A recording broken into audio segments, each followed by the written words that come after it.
Hey, y'all. Welcome to the Common Good Podcast. I'm Doug Pagitt here with Robb Ryerse. Boy, we're excited about things today. Talk about the Pope. Yeah. Big deal for a couple of Protestant boys to have some Catholic leaders on with us, you know? For sure. For sure. And I mean, I think the big breaking news, Doug, is that Donald Trump was not named Pope. Was not named the Pope. No, and that just makes me flash back to maybe Donald Trump wouldn't have been named the President of the United States, which would have just been great. It happened to me again the other day, Rob. I was throwing away some garbage in our kitchen, just throwing some stuff away. And I just stopped and said to myself, how in God's name is Donald Trump the President of the United States? Seriously. I have those moments.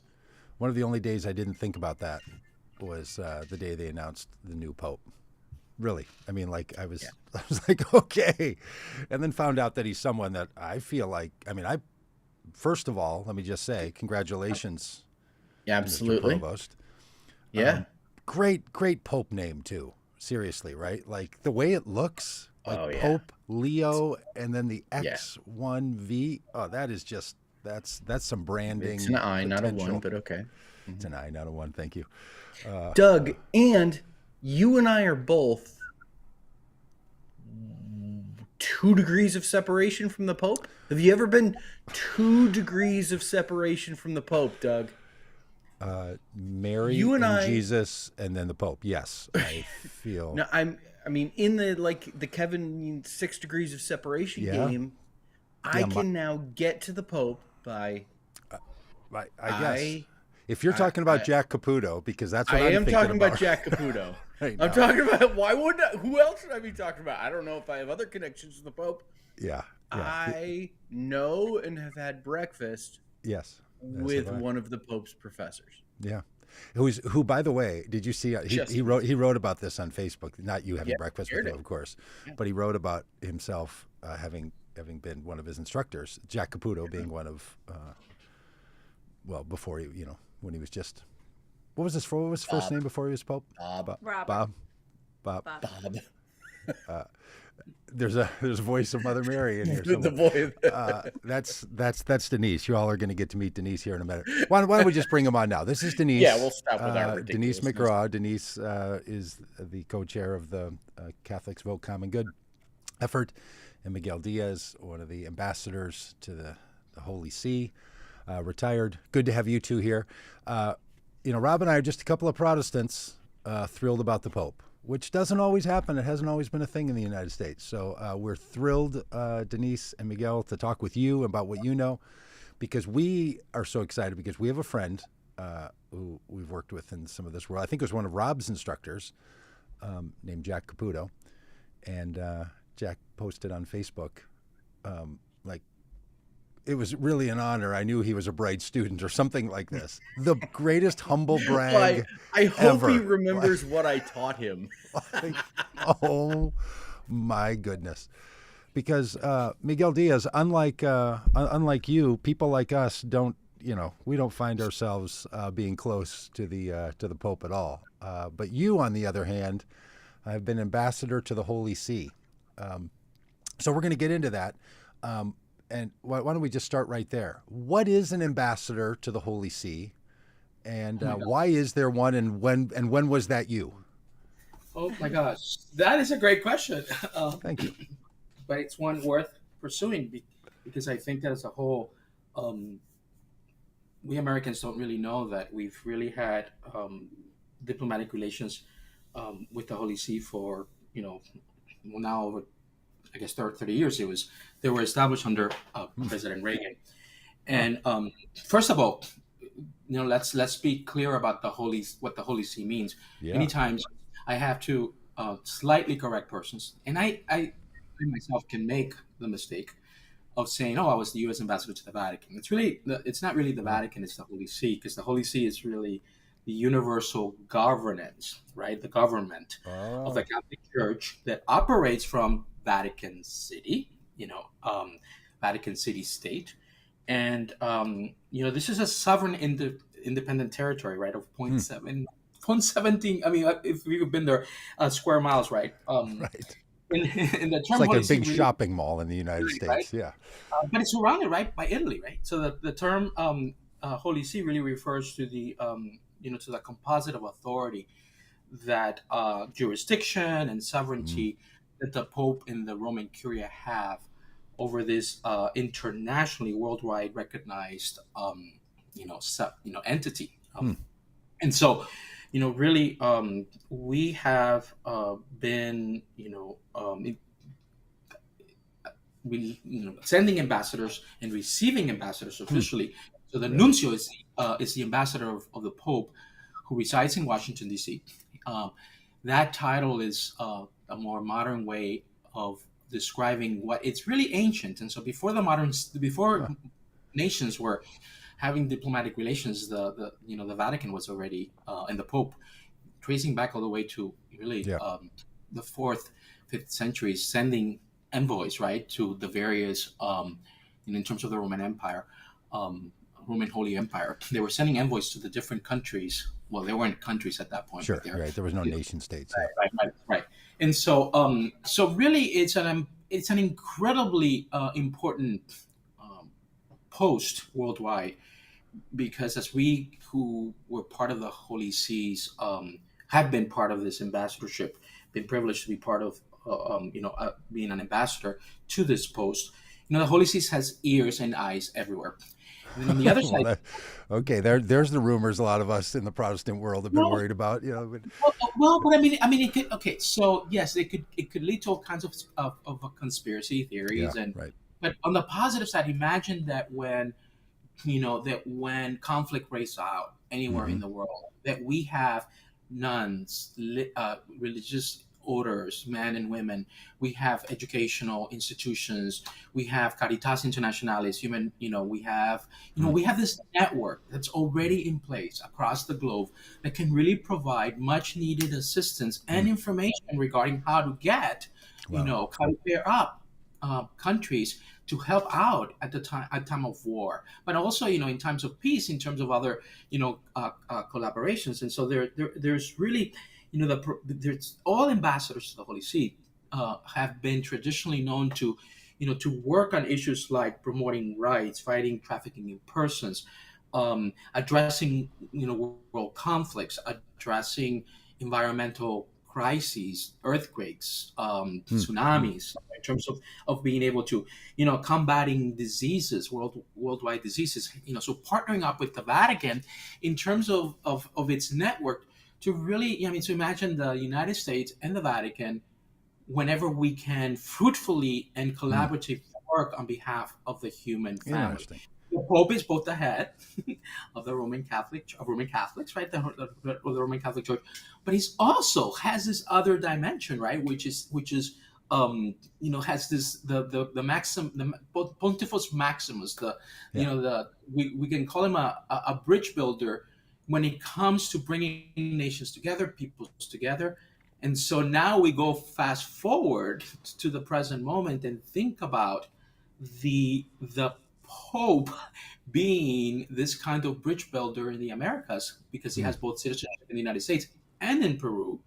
And so the second Pope from the Americas, the first from the United States, with this immersion in Peru and the preferential option for the poor Hmm. that continues Pope Francis's vision, uh, and also provides, in my judgment and in the judgment of others, as we've seen commented in the last few days, provides a powerful symbol. I like to say that we've gone from an America first to an America cares Mm. symbol into an I like it. American, because the Pope is a servant of servants. Mm. The best of popes try to do, try to act out, try to speak and do what Jesus himself would have spoken and done, especially on behalf of the marginalized, the poor, and those that have been silenced among us. And Mm. so, wow, yeah, it is the first, but what a first at this time in history when we have so much narcissism and so much attention to ourselves. So I'll leave it like that. I'll leave it at that. But we can Yeah. continue a conversation over this. But the one last thing I say is that I did have dinner with now Pope Leo last Ah. It was actually well, I keep saying it's the fall because it felt fall like in Okay. Chicago, but it was really towards the end of the summer. It was actually during the Democratic National Convention and it was a cool week here in Chicago. Yeah. And so four of us had dinner with him in the outskirts of Chicago, where closer to where his family's from, because of this project that four of us have been involved with Pope Francis and Dr. Mise Kuda, who's one of the highest ranking members of the Roman Curia. And surely, because of her connections to Pope Francis and Pope Leo, Interesting. this project is now likely to continue. So I am thrilled. I mean, I'm thrilled from that perspective because it's a project that engages world youth. And Pope Leo, well, previously, Cardinal Prevost had strongly endorsed that project because he was the president of the Pontifical Commission, for Latin America, and Denise is the secretary for the Pontifical Commission for Latin America. So there's a picture that I have with him that is being tweeted around the country, etc. But what is really fascinating is that before he was elected, I was tweeting that picture and saying, or I was sending that picture around and saying, what if this cardinal gets elected? What if it's So Yeah, so Doug, I had some kind of inner whatever. And the news has asked me. Literally, I had an interview a month, the morning of and people were saying to me, "What did the morning before the election?" And it's like, did you have some insiders, into the country? I promise I did not. This was totally something that just happens. That I met with him last year. So. Did you put Yeah, so 100 to now we 1 have, down on Robert though? Did you lay a bet after that? Did you just go to Oh my gosh, Vegas and lay a small bet? Right? I didn't. I should have, right? Yeah. So now it was honestly just a personal. It was on Love a it. personal level. yeah. And I just thought, okay, well, it'd be great. But honestly, the part that made it great for me was the part that because he had known our work, and he was so close to Pope Francis, and that's one of the reasons why he was. I have no doubt that he was in some ways. Francis was one of, if not the Francis's personal choice to succeed him, because of so much of the alignment. We can talk more about the name and all that, I'm sure, and what that means. But undoubtedly, I said, well, given all the names that are out there, it's, I think this would be someone that would be worth, raising after Francis. The question of raising two Americans in the American continental sense of the term, and one from the United States was a really, doubtful thing. But I said, why not? Why not? Anything's possible. So, It's wonderful. Well, I mean, we were talking about our degrees of Kevin Bacon away from the Pope, and Doug, now we've got two paths to the Pope. Totally. Through Miguel. So Miguel, you mentioned that it's such a critical pick at this time in history, and I'm curious. I want to talk about that a little bit. Obviously anytime that there's a new leader for the church, that's a very significant moment.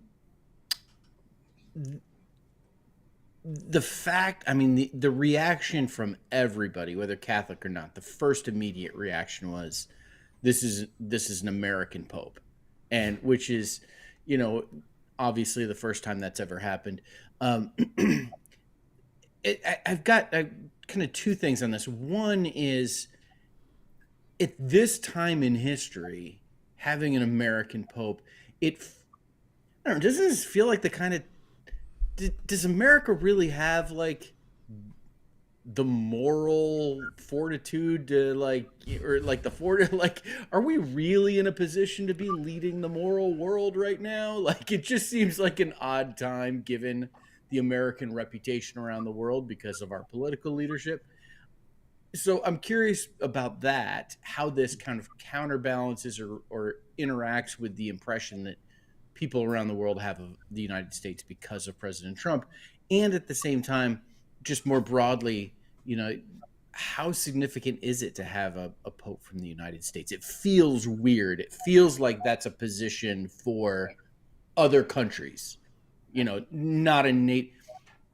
someone who could have eaten at Chick-fil-A, like that. You don't think of the Pope that way. And so, I'm curious, how you might think through those things.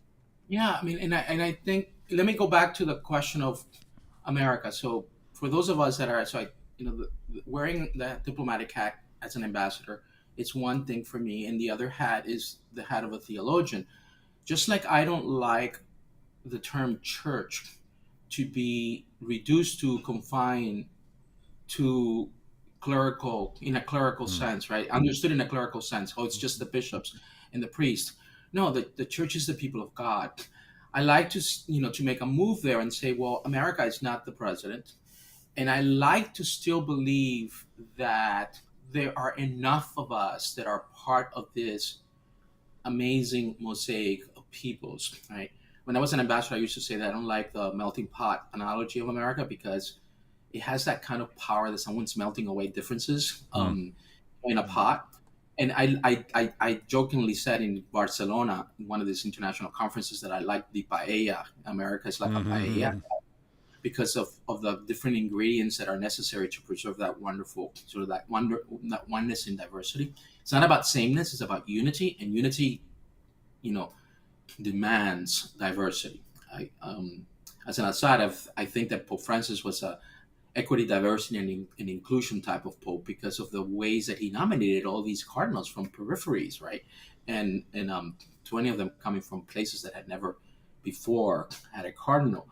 So back into your point about America and an American pope, um, we are a superpower, with or without, you know, regardless of who's in the White House, whether it's Trump or anybody else. And that's not going away. It is true that that reputation that we had, that some of us believe, needs to be built upon in terms of a more compassionate, caregiving country, may no longer be the kind of image that is being projected worldwide. Um, but nonetheless, we're still a superpower. Um, and we have tremendous abilities in terms of our economic resources, in terms of our, intellectual, cultural heritage, in terms of our diversity in the country, from different peoples, different immigrant communities, to continue to contribute to what I think the world needs at this point, which is not. I mean, Pope Francis spoke of the globalization of human indifference, and couldn't have been more on target with that message, right?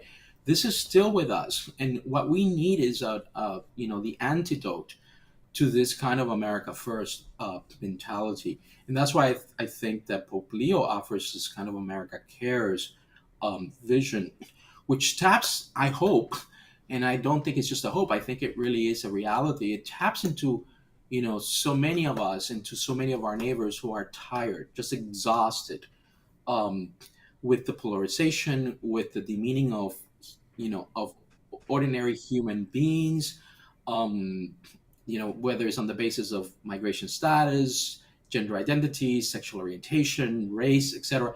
We're just tired, and I think that hopefully, just even that symbol. I mean, I know, even having this symbol of American symbol of compassion, charity, etc., already, invites us to think that we could be different, we can be different, we are different, and moving forward, we can set a different image for who we are as a people. So, I mean, those are Love it. my first thoughts there. But Love it.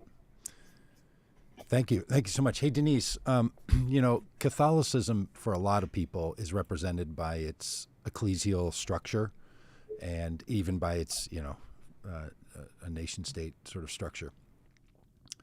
But the predominant life of Catholicism in the United States is not the clergy.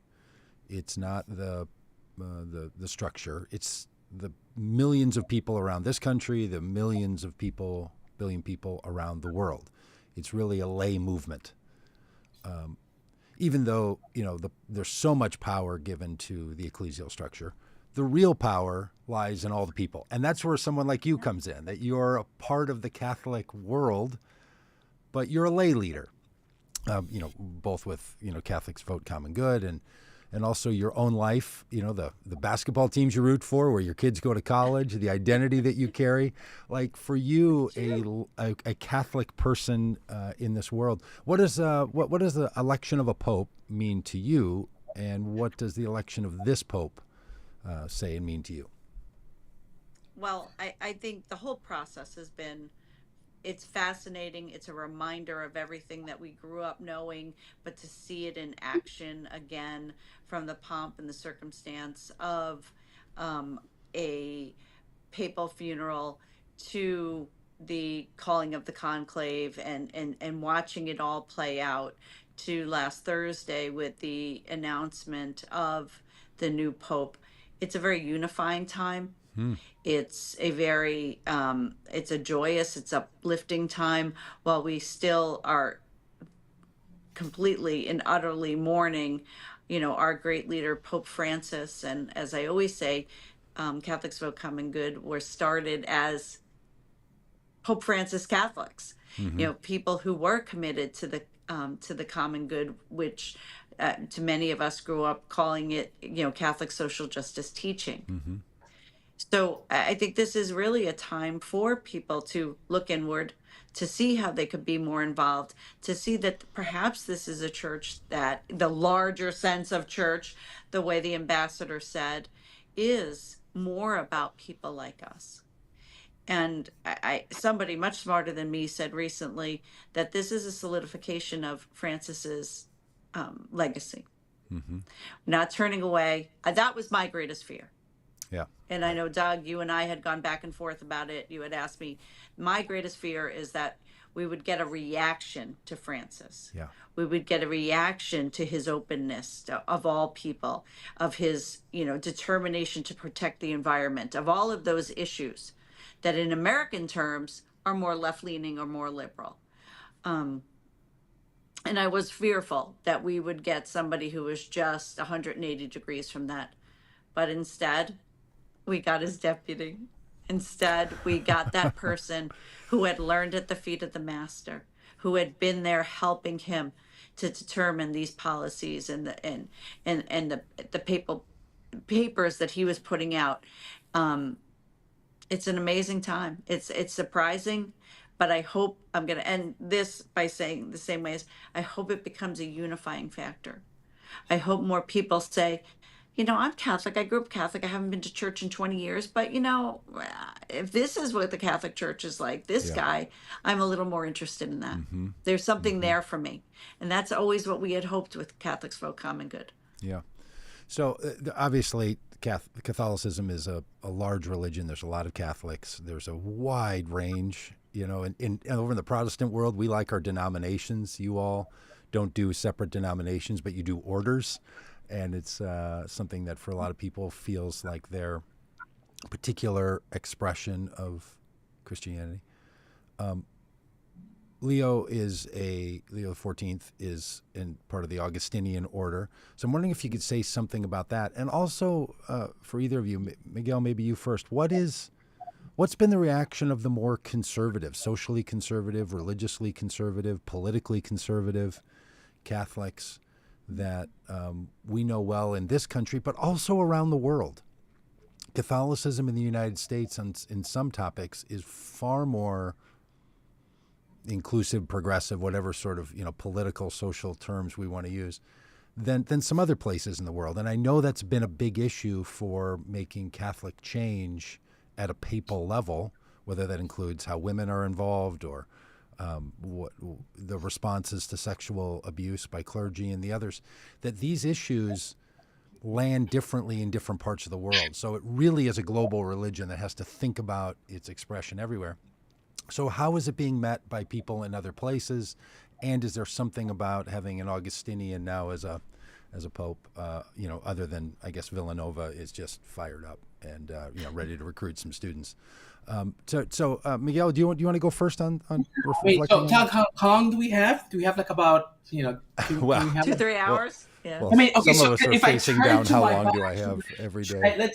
should I pull out the writings of St. Augustine and then begin a process of Please discussion of what we should be talking about? No, So the first thing I'd like to say is that, and this is no minor detail, that he did study at Catholic Theological Union and received most of his theological and ministerial training at CTU.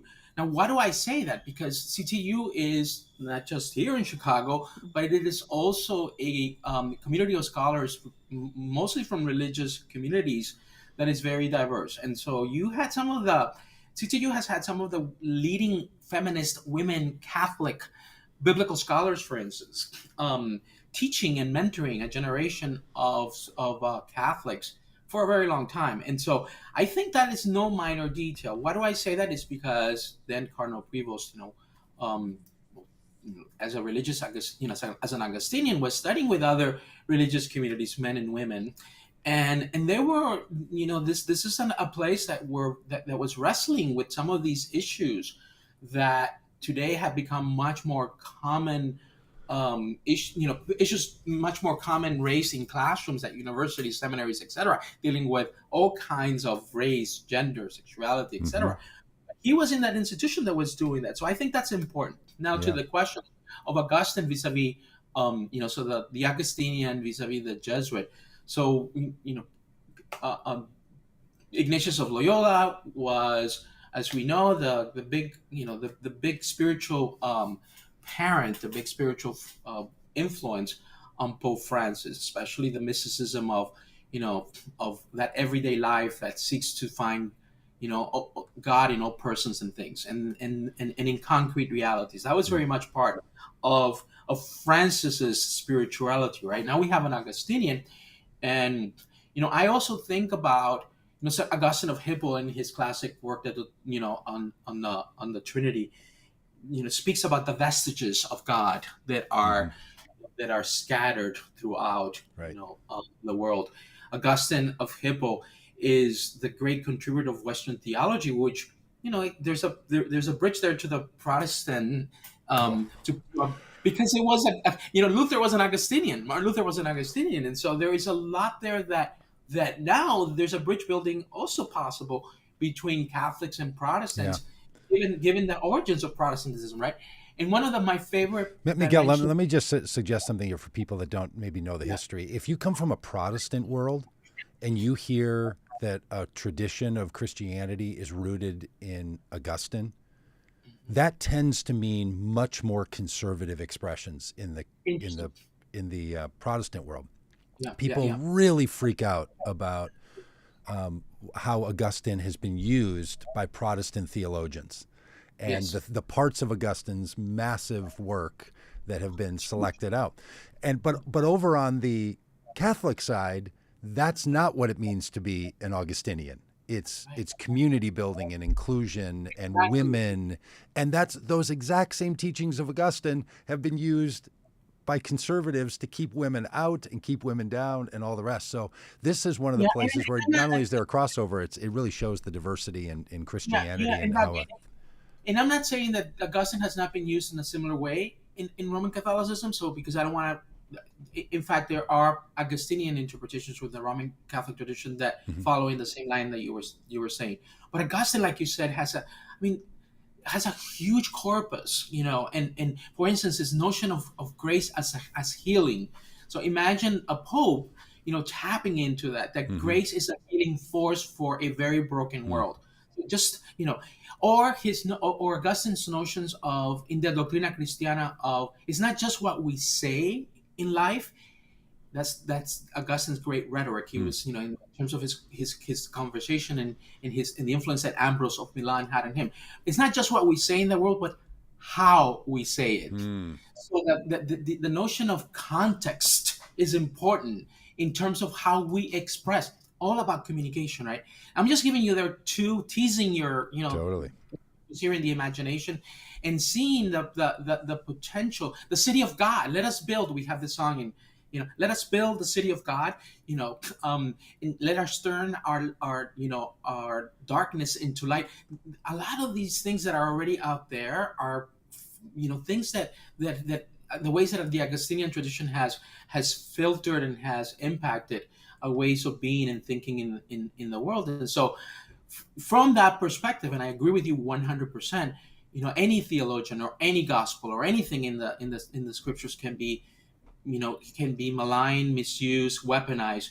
But from the perspective that I'm speaking, there's a tremendous richness to be able to tap into the Augustinian tradition and what that Augustinian tradition and spirituality can contribute to the new hope. Denise, any thoughts on how the conservatives are responding to, in my Facebook That's a feed great and social question. feed, I just see all get it. people fired up. But I'm sure, the J.D. Vance crowd and the Steve Bannon crowd and the Michael Flynn crowd are freaking out. I think they are. I think they are. It's a great question, Doug. I mean, this is a world that you watch closely and you live in. Whatever we do on the common good side usually has an equal and opposite reaction. And, this is a group who have spent a lot of time now just saying that we should pray for this new pope. There's not been the shouting from the rooftops and the joy, the pure joy that we're seeing in, Interesting. extracting the right and part of the church from the rest of the church and from the rest of just regular Catholics, as you've referred to a few times in this, the people who fill the pews each week. The ambassador said folks are exhausted. They're exhausted about all this polarization. And I do believe that they see this as an opportunity that they maybe didn't get in the election and they haven't gotten in other places to really bring people, one, back together, and two, back to the church. And, I think there are a lot of regular Catholics in this country who are just not interested in that version of Catholicism, that exclusive, demeaning, demonizing version of this Catholic Church. And they want to be more open to people, and they get to those basics of loving thy neighbor that we've talked so much about, and ensuring that we as people can help those who need it the most and the least among us, and all these things that we were raised believing, and not only believing but being taught how to act on, is sort of lost on that other side. And I think they're struggling with how to react to it. And you see that with the statements that the American cardinals made after this. Oh, it wasn't political, and oh, it wasn't. But they made a decision to choose somebody who they knew what they were getting. They knew him better than anybody. If any group of people knew who this was, it was them. And they chose him, and they chose him for a reason. And this is, by and large, a lot of these same people either chose Francis or were appointed by Francis. So they certainly knew him quite well. And I think there's a decision there to keep us on this track, which is trying to lift up all voices and all lives. And it's interesting, Denise, just to follow up, that Pope Leo XIV clarified his name, because there were all kinds of efforts trying to relate the name Leo to other popes, and he made it very clear: no, I chose this name in continuity with the Leo that starts this kind of contemporary Roman Catholic social teaching tradition. Exactly. And I intend to, and then he went further and said, I intend to address issues that could be characterized as the new kind of like revolution, particularly related to, to artificial intelligence and other issues that the human family faces today. So he made, he was very clear that he is standing in line with, Roman Catholic social teaching, and that's why he chose the name.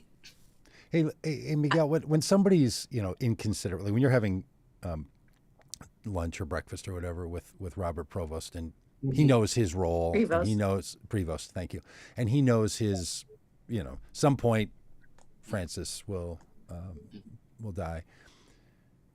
First of all, do people in those roles ever think about this stuff like this? Do they have in their mind, like, if I became Pope, my name would be, was he thinking that ahead of time? Yeah, we talked about that all the time. We talked about it during the dinner conversation. No, of course. Well, I imagine that they probably do, especially if they're papabilis, right? They're thinking ahead. I cannot imagine that they go into the conclave, especially if they're thinking that there is even a remote possibility, without having thought carefully, right, about given some thought and prayer to the name that they would take. So yeah, Doug, I think that because what's in a name, this isn't just a name. Names have tremendous, as we are discussing, symbolic power, right? And so it's not like at the last minute, oh, let me see out of the names which one I'm going to choose here.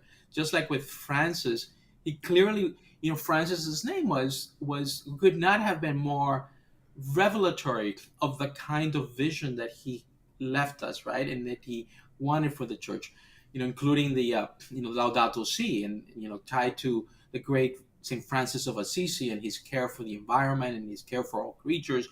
And so, and I think that's where the continuity is with Pope Leo the 14th, is that he has said, okay, well, maybe his major focus is not going to be the environment, although that's gonna be one of them. I cannot see him abandoning that in any which way, shape, or form.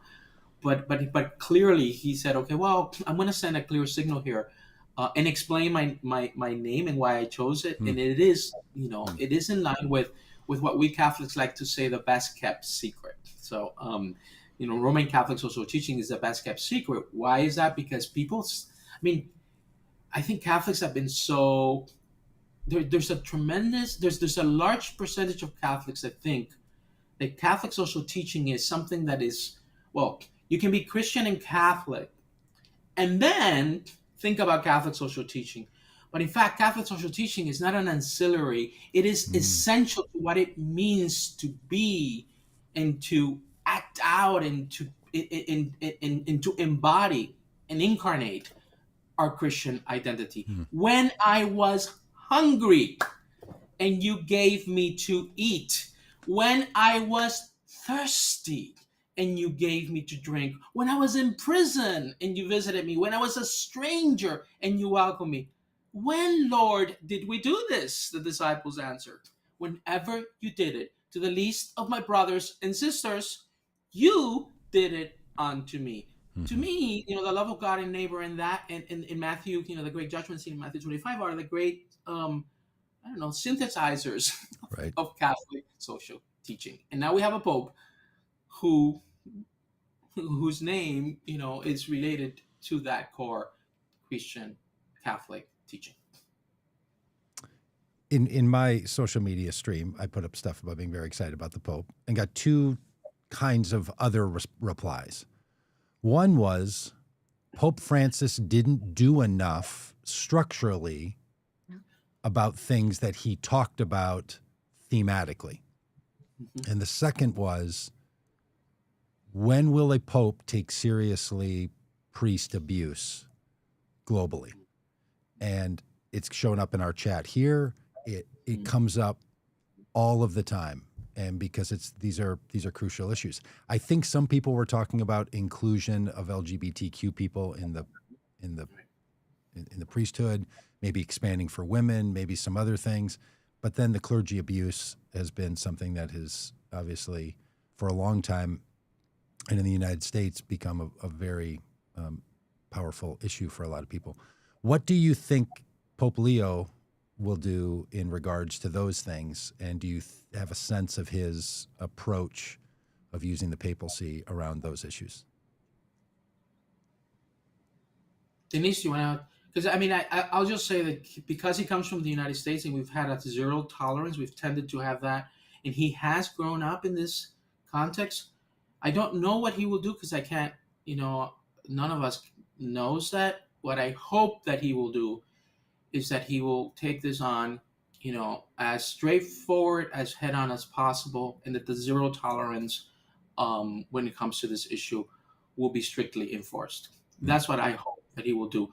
And as an American, he knows that, it's like in life, nothing that we keep postponing gets healed, gets really healed, gets really addressed. And so I think it's time once and for all to just, really take this on, and wherever it has not been addressed, address it. The fact that he comes from the United States may be a help, but Denise may have a better insight or, prediction into this. I think we all know, look, a lot of work needs to be done here. It's come light years ahead in the last 20 years, say 15 years. Mhm. But there's a lot that needs to be done. I say that as a Catholic woman, right? I mean, I grew up in a world, and many people did, or even culturally, you watch it, you know, women are the backbone of this church. That, every school principal, every hospital administrator, Right. right? You know, right, college professors, present company excluded. We've made such headway in every other aspect of the church except for the true leadership.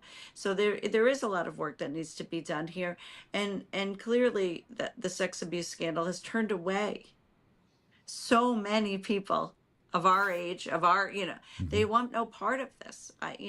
My husband is, it's hard for him to go with me every Sunday, and he grew up and went to in Catholic school and went to Catholic college, but it's just it's turned off a lot of people, and we do need to continue to focus on this issue and to correct it, and to put in place systems that can repel it and can cure it. So I don't think that anyone in any stretch of the imagination believes that everything is going to be solved now.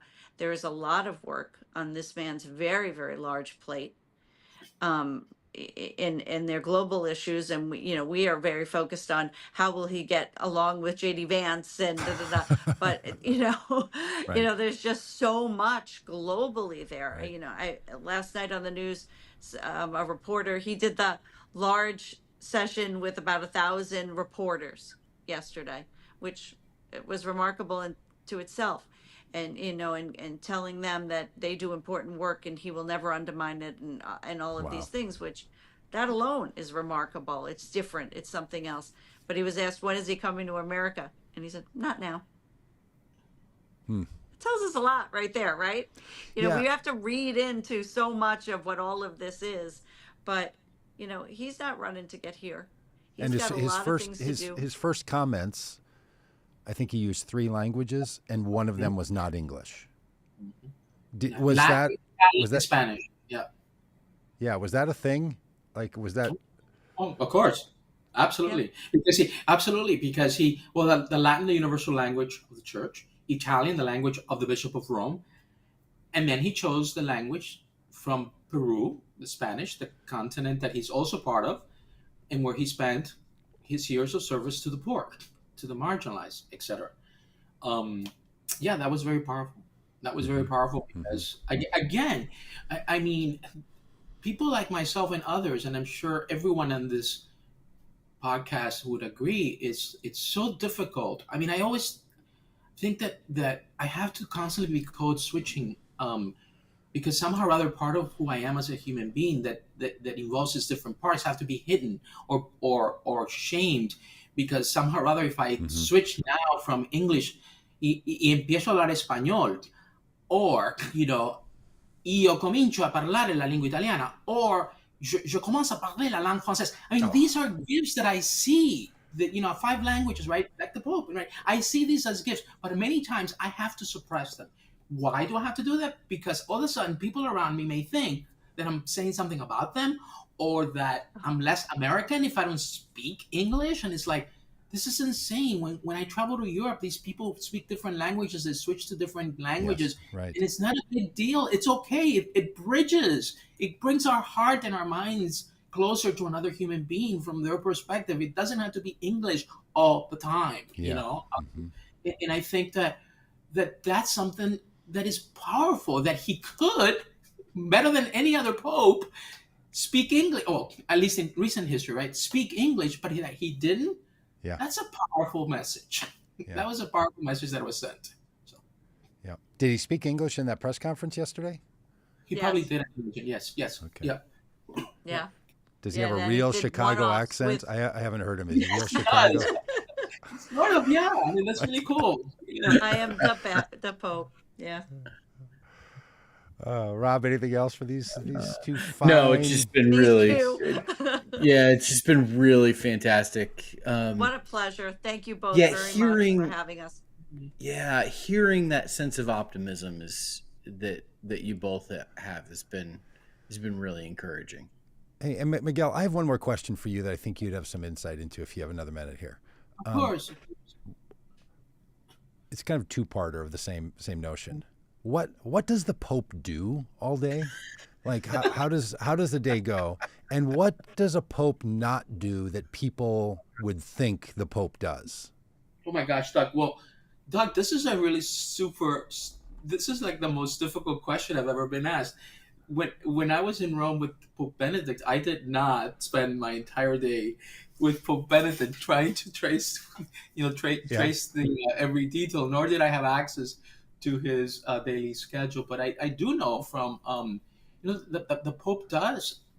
It's a busy schedule, and it's a schedule that is quite tiring because Pope is not only addressing, internal issues related to the church, as Denise said, on a global, with respect to different issues that emerge globally. The Pope is not only engaging in appointments of bishops, different committees and work at the Vatican, outside the Vatican.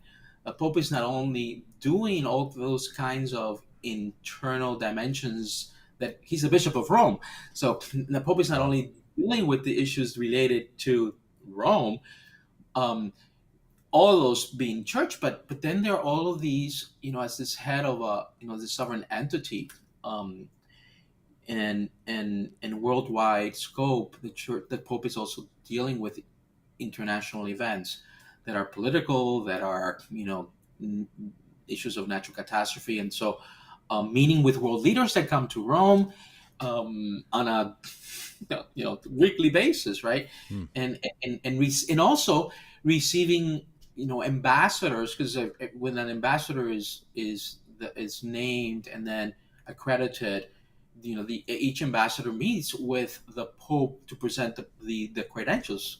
So I met with Pope Benedict and presented the credentials on behalf of the President Obama in the United States. But this is what happens, right? So there are all of these formal meetings, and then there are regular meetings that occur like on an international day of X, and then the Pope delivers some messages, right? And so there are all kinds. It's a super, super busy schedule. In terms of what the Pope is not doing, I don't know. So does the Pope play golf 2 times a week, 3 times a week? I don't think he does. No, and in fact, interesting. Yeah, well, He's busy. Francis was interesting because Francis, would, the private, that kind of privacy, or okay, I like to do this for fun. I think that when you're at that kind of responsibility, I honestly, I wonder, how does obviously he prays, he leads liturgy daily, etc. But it becomes a really gruesome and heavy schedule, and I think that's why I agree with Denise. We have to pray for him, or for anyone who occupies any position, of that kind of leadership, because it really is a lot of weight that person carries on behalf of the role and in service to our fellow humans. Totally. Okay, I have a question. Can I ask a quick question to Miguel? Of course. Okay, very quick. This is not part of the podcast. So I know exactly, but Ambassador, you were an ambassador to the Holy See during a far more conservative Pope. Yeah. And you were more left-leaning, representing a left-leaning president. Yes. We now have a very right-leaning ambassador to the Holy See. And who is that? Very much so. Excuse me? Who is that? Who's the ambassador? He is the former executive director of Catholic Vote. Oh. So, to a more left-leaning Pope. Is there a rub? Does that matter?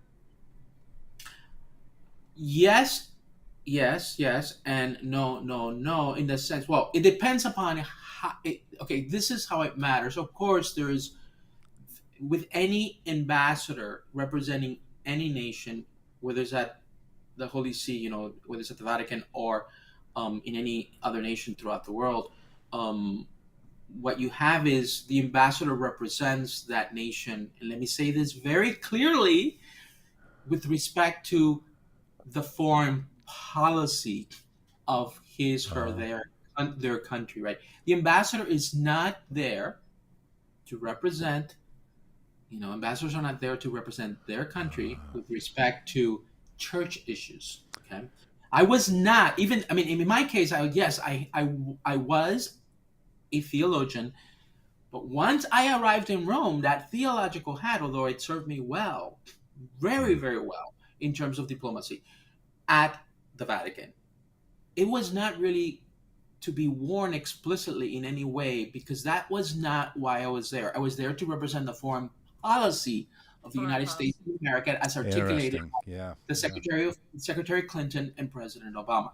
So to Denise's question, it does matter, but I think it's going to matter more how that ambassador, right? And so how the ambassador engages the Vatican, right? Because the Vatican is not likely to change its views with respect to its foreign policy, with respect to peace building, with respect to issues of, you name it. Because we want the Vatican to change those views, right? And so, there were a lot of issues that were going on during the Obama years, but people were misunderstanding the fact that unless those issues were related to issues that dealt with an international policy or issues that dealt with some way with foreign policy, those were issues that were domestic, and I was not charged to address. But I was charged to address issues that had to do with conflict, that had to do with bridge building among nations, that had to do with differences when, occurred, with prisoners whether they were political prisoners or human rights violations, trafficking in persons. So there's a very specific agenda that all ambassadors to the Holy See have dealt with. Interesting. That can likely continue, to be fostered. That does not mean that in the dual role that the Pope has with both respect to the U.S. Church, Catholic Church, and the international dimension, that he will not issue statements condemning X, Y, and Z. He will.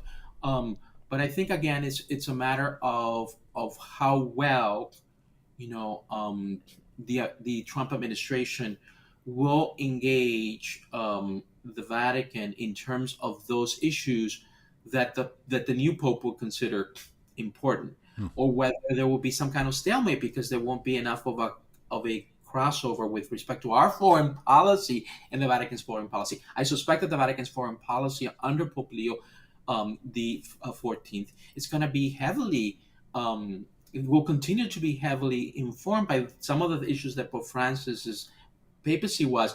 But in addition to that, these issues of the poor, violence, gun violence, migrants, the diversity of peoples, that's going to be at the forefront, I suspect, of Pope Leo, and we'll see how then the ambassador representing, the Trump administration and, the second section of the Vatican that deals with relations with states, deal with that, in terms of a potential for some kind of constructive dialogue, because we have to think about the fact that a lot depends on that relationship, precisely, for the reasons that we started this conversation. These are two powerful organizations that, when they happen to, work together, can do a lot of good for humanity. And it's not on a religious, yes, of course, the Vatican is inspired by those religious principles, but that work is done not just for Catholic sake; it's done for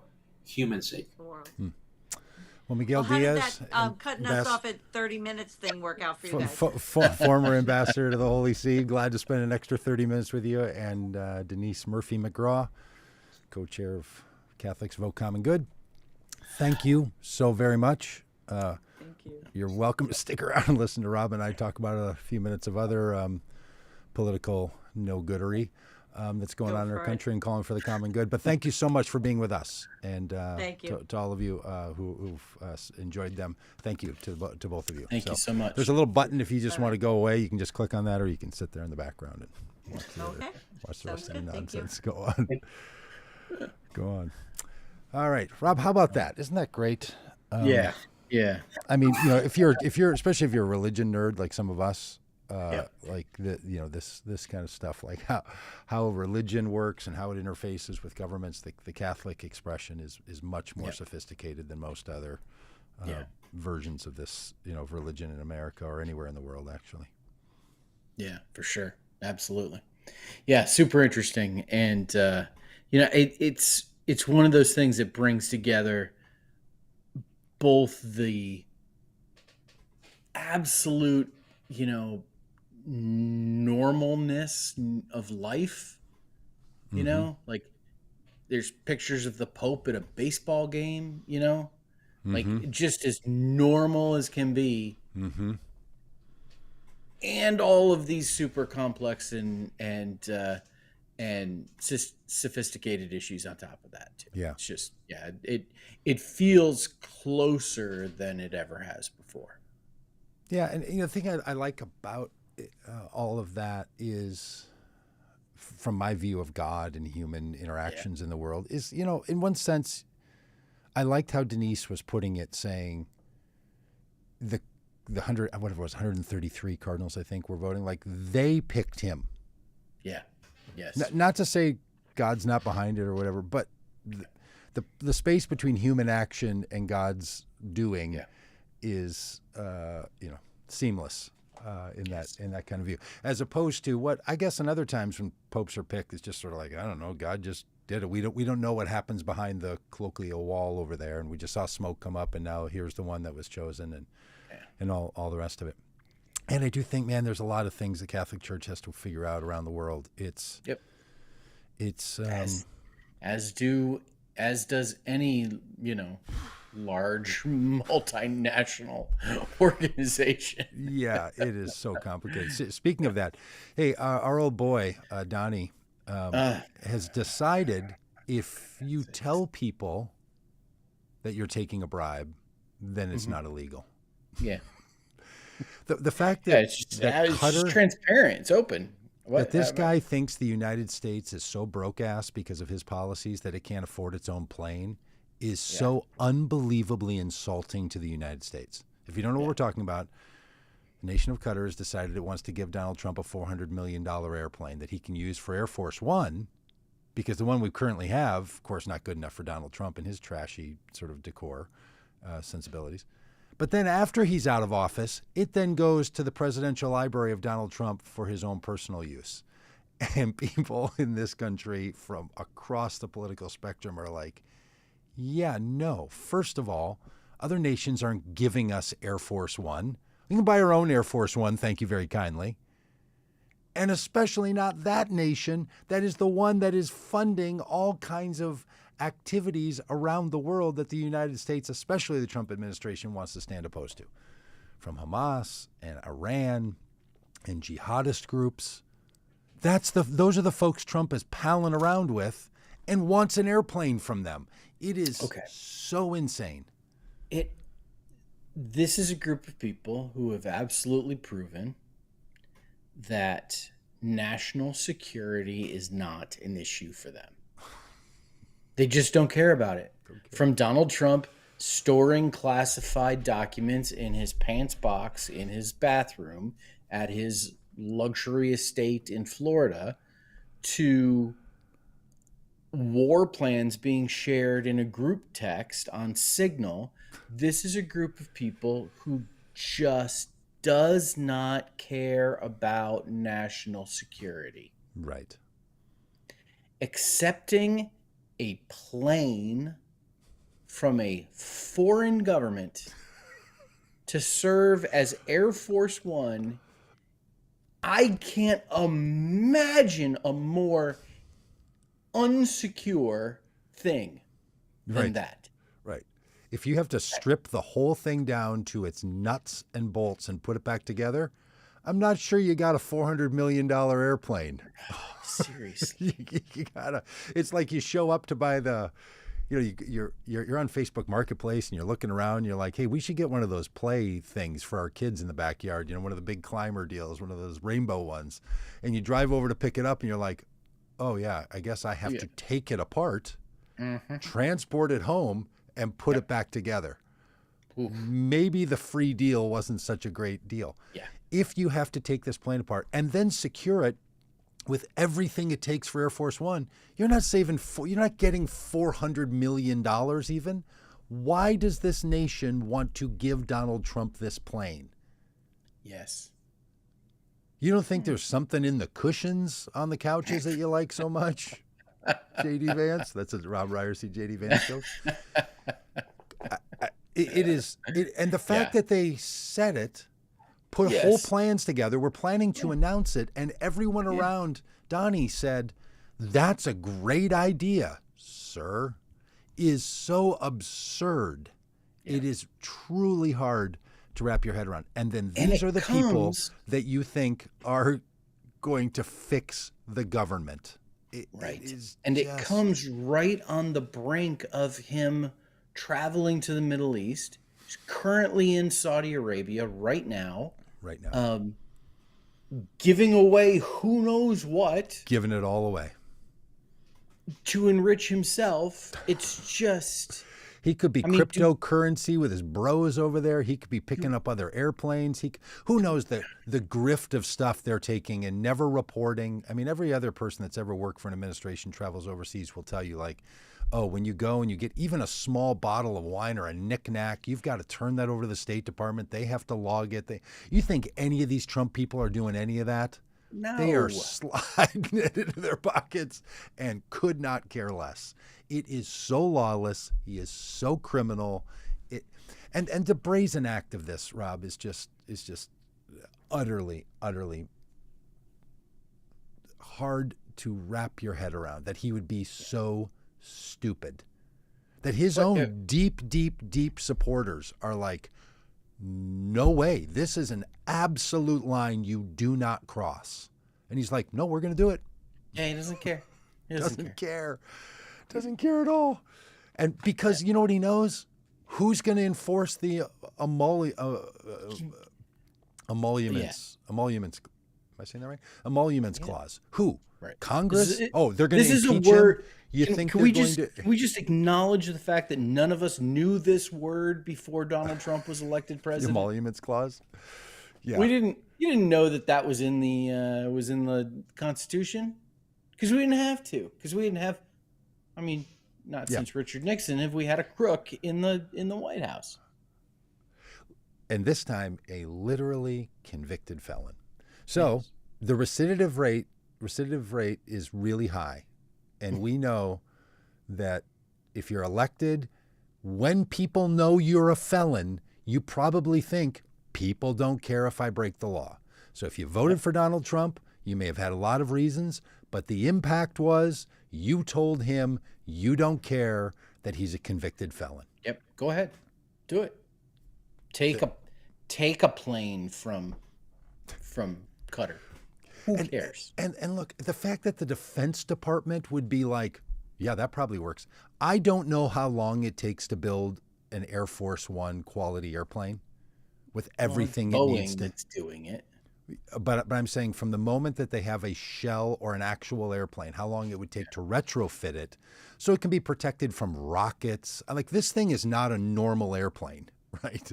Communication stuff, the thickening of the walls, the fixing, all the different engines, everything that has to go into it. I don't know how long that retrofit takes, but it's not as if for the next 3.5 years, Donald Trump's going to spend 3.5 years in that plane as Air Force One. Maybe a year, maybe it takes a year and a half. Maybe it takes 2 years. It's about the rest of his life. It's about the rest of his life.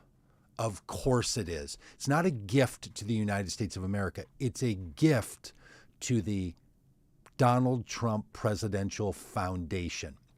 By the way, Donald Trump, a man who in the state of New York years ago was found guilty of grifting off of the foundation that he ran and is forbidden from running a nonprofit. He's such a criminal, he can't run a nonprofit, so he can run a presidential library that is for sure a pipeline straight into his own pocket. Not because he's hired to be the executive director of the Donald Trump Presidential Library and being paid $74,000 a year. Nope. What's yours is mine, and what's mine is mine, and welcome to the Trump world. Meanwhile, telling children. We misspoke, and I apologize so deeply for last week's just sheer arrogance on my behalf.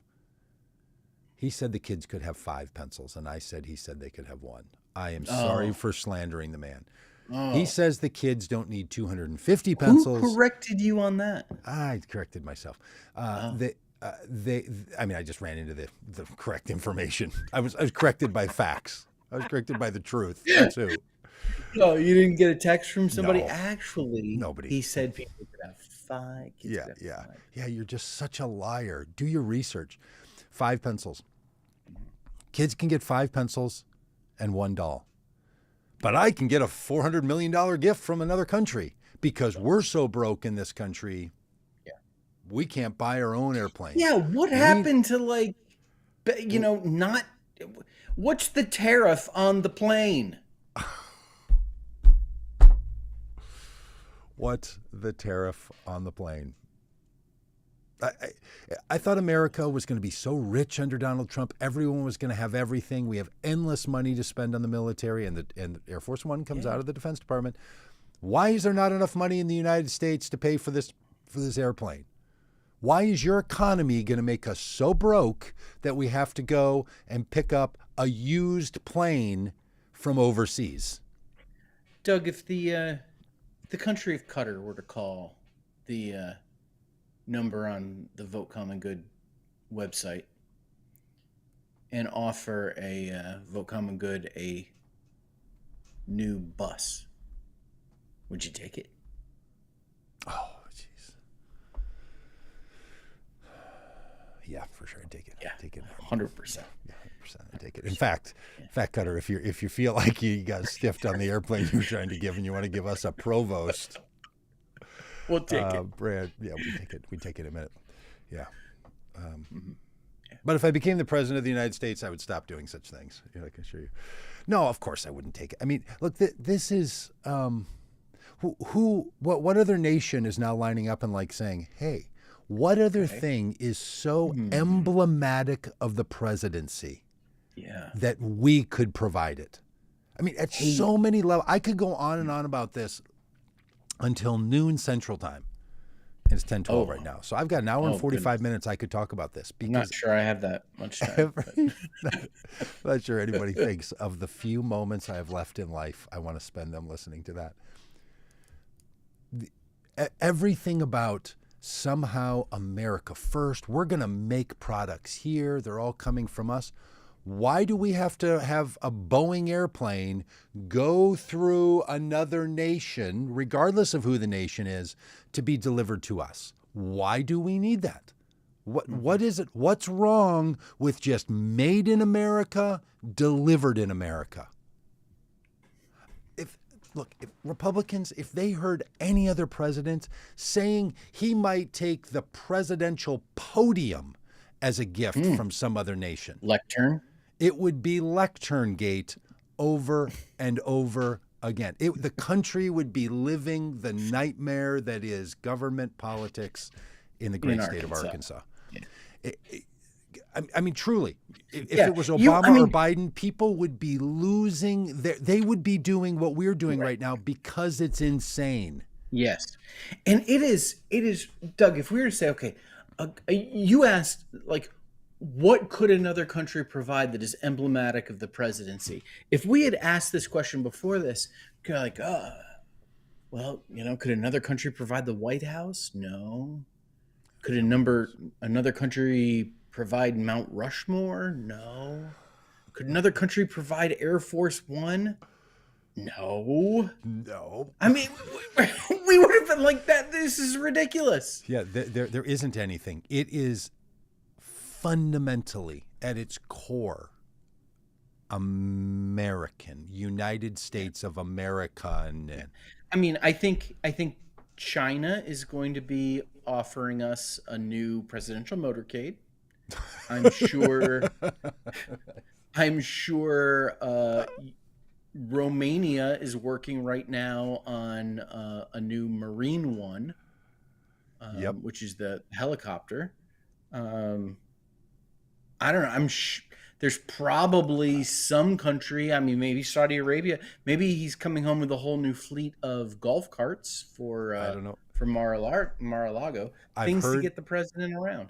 I've heard that Iran wants to provide a whole new a situation room. Oh yeah, They've said, hey, we got it. Don't you worry none. Yeah, let us just come in and make you a new North one. You can North go have Korea is all your going to be offering a conversations new Resolute desk. Yeah, Resolute desk. Maybe some missiles. You know, maybe they could sort of gin up some missiles for us. It's just so absurd. What are we doing? Like, truly, if we had said in November 3rd, traveling around the country as we did, Donald Trump is going to do a lot of things if he's given the power of the presidency again. Mm-hmm. And one of those is he's going to take an airplane from Qatar and turn it into Air Force One. But the you people have Trump delusionment syndrome or whatever it is. Like, you're just out of your mind. This is like, this guy was sitting around. You know, he was in this very airplane, like in Orlando earlier this year. Do you know about this? Right. Yeah. No. Oh, he's probably looking around going, he probably cracked some joke of like, yeah, that's exactly what happened. And then instead of giving it to him right away, they had to take it back to Qatar and put all the listening devices in it before they could give it to him. So, okay, the thing's already got miles on it, so you're picking up a used one. Fair enough. Sometimes in the used market, you can get a great deal. Dave Ramsey tells us to do that. When you're going to get a new Air Force One, you don't get one right off the lot, because as soon as you drive it off the lot, it depreciates in value. Yeah. So this is very Dave Ramsey of him. I like it. Yep, because he's really working on saving money for the American people. So he's in the thing, looks around, is like, boy, I'd like to have something as nice as this. Okay, and again, let's just say for a moment, the purpose, I'm going to come in close. The purpose of Air Force One is to move the presidents and the administration and the support people around the country for the purpose of serving the American people. It is not your ballroom. It's not the place where you say, isn't this nice? This is what kills me, Rob. This is at the heart of what, when people say we should get rid of government waste, this is the clear example of government waste. Yeah. That Donald Trump thinks he should really trick out and make more beautiful the airplane that is a command center and is the central transportation vehicle of the president and the administration around the world for the purpose of the United States people. And he's like, we should really have one that's more elegant. Why isn't Doge looking into that? Oh, it's just... These people. These people. I mean, it's... And what's crazy is this isn't even the worst of the stuff that he did this week. That's right. It's just so insane. It's like all the other insane things, that he's a crazy person who is clearly just bouncing randomly, cutting the tariffs yesterday from 140% on China down to 80%, and then putting on a 90-day stay so that they could get ships coming in with containers on them for Christmas gifts. And then the headline that I posted yesterday from Bloomberg News is, Xi of China played the long game and got everything he wanted out of Trump. Trump is literally negotiating with himself and somehow figuring out how to lose. That's the art of the deal, Doug. He literally wrote the book on how to make great deals. He literally had a ghostwriter write the book with his name on it. And it is he is so bad. He is so bad. Like, if you want to use tariffs to negotiate something, first of all, know what you're negotiating. What is it? What is it that you literally want? Do you want the other country to lower the tariffs? Do you want them to stop fentanyl? Do you want us to have more leverage so that we can get a better trade deal separate from... Jobs what do you coming want? Back.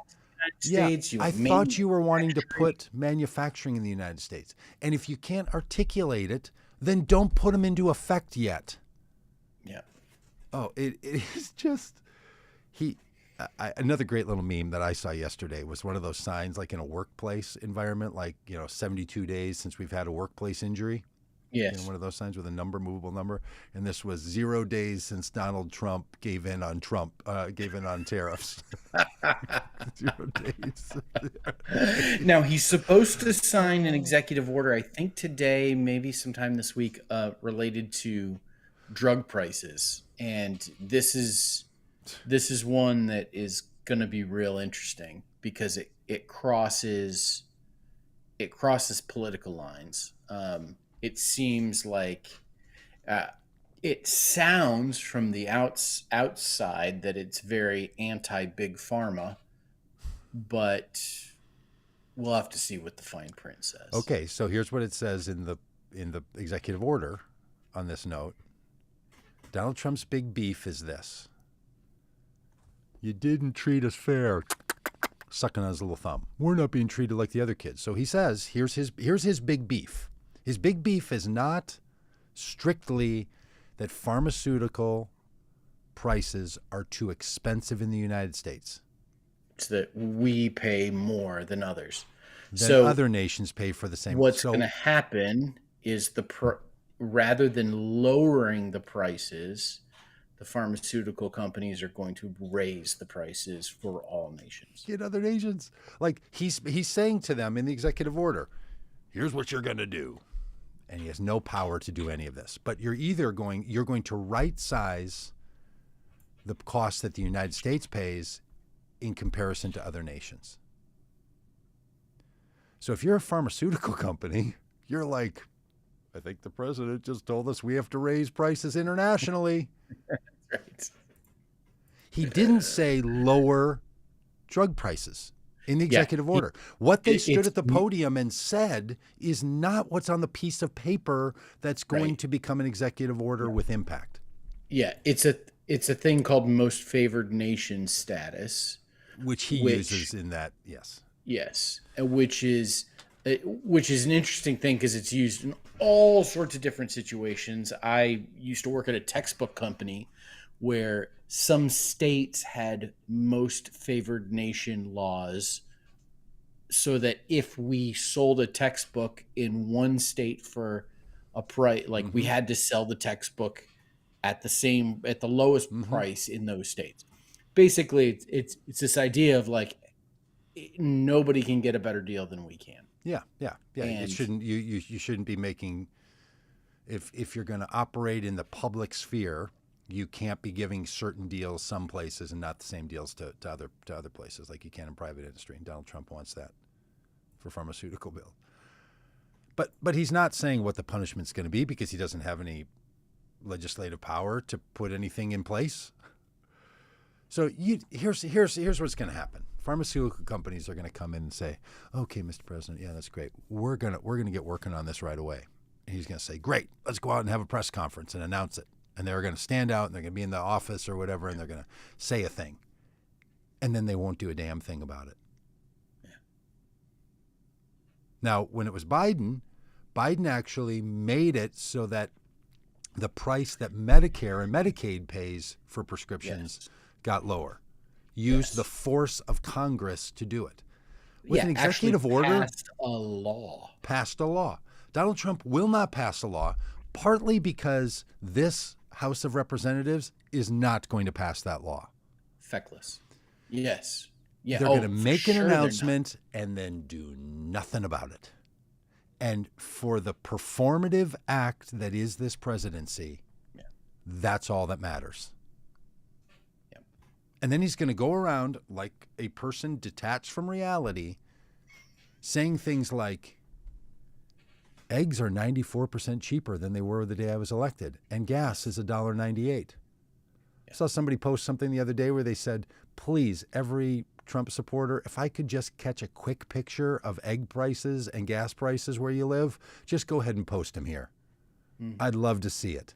Because the man just says things that are just not true. They're the opposite of truth. They're lies. They're wrong. They're intended to deceive. That's what he's going to do on this. He will just say, oh, your Viagra used to cost you this much, and now it's going to cost you this much, because it's the only drug he can think about. It's actually going up. And you're like, it's more. And then somebody, you know, in what's the country with the penguins that he put the tariffs on? He's going to be trying to buy some, you know, pharmaceutical drug, and it's going to be country where no one lives, but there are tariffs. There's tariffs on them. Oh, it's just such foolishness, and you know, we laugh because what else can you do? Also laugh because it's just so stupid. It's just so, and yet, you know, that old Saturday Night Live skit. We have to literally say, and somehow, the side of the common good lost to this guy.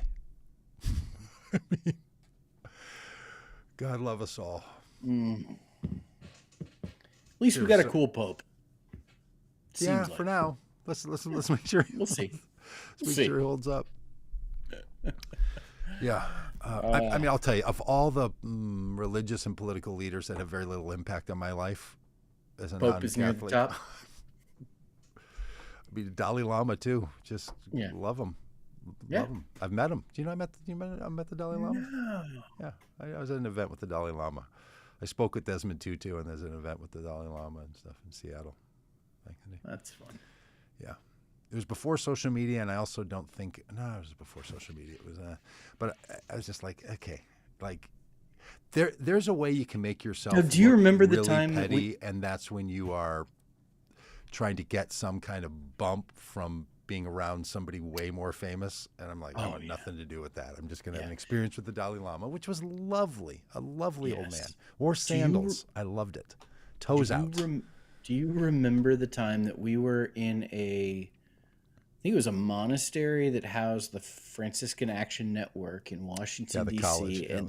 And they had one of those cardboard cutouts of Pope Francis, and you and I put our arms around it, and there was something about the angle at which you took that picture. It looked like we were actually with Pope Francis. You posted that online, and people were freaking out. Yes. They had no idea it was a cardboard cutout. They thought you and I were with Pope Francis. It was hilarious. So funny. So funny. And when I did post my picture with Hillary Clinton, people literally thought it was a cardboard cutout.